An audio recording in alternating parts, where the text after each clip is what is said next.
मुंबई, ठाणे आणि पुण्यातील अनधिकृत पब आणि बांधकामांवर बुलडोझर फिरवा. मुख्यमंत्री एकनाथ शिंदेंचे आदेश. तर पेडलर्सवर कारवाई करून पुणे शहर ड्रग्ज मुक्त करण्याच्याही पोलीस आयुक्तांना सूचना. विधानसभा निवडणुकीच्या तोंडावरच भाजपला धक्का. माजी मंत्री सूर्यकांत पाटील शरद पवार गटात प्रवेश करणार. महाराष्ट्र सदनातील मुख्यमंत्र्यांचा सूट मिळावा. कंगना रनौतची अजब मागणी. सूट देता येणार नसल्याचं महाराष्ट्र सदनचं स्पष्टीकरण. तर कंगनानं हिमाचल भवनात जावं, राऊतांचं टीकास्त्र. किनारपट्टी पश्चिम घाट परिसरात 3 दिवस पावसाचा जोर राहणार. विदर्भ आणि उत्तर महाराष्ट्रात मेघगर्जनेसह पावसाचा अंदाज.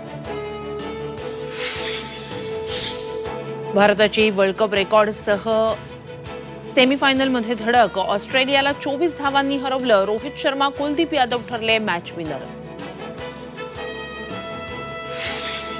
आज अंगारकी चतुर्थी. सिद्धिविनायक दगडूशेठ मंदिरासह राज्यभरात बाप्पाच्या दर्शनासाठी भक्तांच्या रांगा.